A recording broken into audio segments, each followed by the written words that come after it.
कांग्रेस के बड़े नेता राहुल गांधी जी ये बयान दे रहे हैं कि जब वो सत्ता में आएंगे तो वो सर्वे कराएंगे और सर्वे कराने के बाद जो लोग बचत करके भी रखे हैं उनकी आमदनी से ऊपर का पैसा वो ले लेंगे और बांट देंगे, अल्पसंख्यक को आरक्षण दे देंगे। बाबा साहब भीमराव अम्बेडकर जी ने संविधान बनाया जिसमें उन्होंने स्पष्ट किया कि जाति के आधार पर होगा, संप्रदाय के आधार पर नहीं होगा। जो ओबीसी और एससी का जो आरक्षण है, निश्चित रूप में अगर वो अल्पसंख्यक को आरक्षण देने की बात करेंगे तो ओबीसी और एससी का आरक्षण, आदिवासी का आरक्षण खत्म होगा, कम होगा। यानी बाबा साहब भीमराव अम्बेडकर के संविधान में दी गई बातों को उल्लंघन करके उनको चुनौती देने का काम आज राहुल गांधी जी और कांग्रेस कर रही है। उनके सैम पित्रोदा को वो अंकल बोलते हैं। वो सोनिया जी के एडवाइजर थे, राहुल जी के एडवाइजर हैं, उनके अभिभावक हैं। वो कह रहे अमेरिकन मॉडल लागू करेंगे। किस पे? विरासत पे। पिता की संपत्ति बेटे को मिल रही है तो अमेरिका में 55% गवर्नमेंट ले लेती है और 45% उसको मिलता है। राहुल जी कहते हैं कि हम उनके जो सैम पित्रोदा को अंकल बोलते हैं।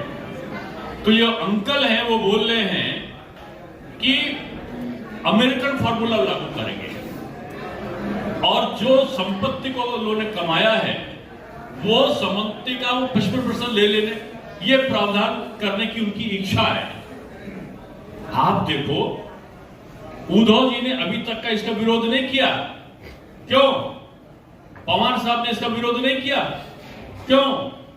उद्धव जी से पूछो कि पूज्यवर बाला साहब ठाकरे हम सबके आदर्श हैं, जो मोदी जी को कहते थे कि मोदी पवित्र हैं, ये भारत का भाग्य विधाता बनेगा, ऐसे वाणी बोलते थे। और कांग्रेस तो कहते थे ये धोखेबाज है।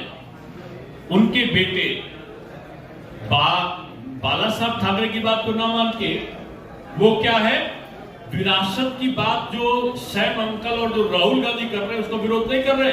क्यों? क्योंकि उन्होंने अपने पिताजी पूज्य बाला साहब ठाकरे जी की जो संपत्ति है उसको ही उन्होंने बंटवारा, उसका मुकदमा चल रहा होता है। विरासत नहीं दी। जब आपने अपनी विरासत नहीं दी तो इस महाराष्ट्र की जनता का, भारत की जनता की विरासत कैसे छीन सकते हो? जब आप अपनी विरासत को पाने के लिए आप मुकदमा लड़ रहे हो तो इस जनता की विरासत को छीनने का अधिकार राहुल गांधी कैसे पाएंगे? मेरा यही कहना है, ये कांग्रेस कर्नाटका में संविधान का उल्लंघन करके 4% अल्पसंख्यक को आरक्षण दे रही है।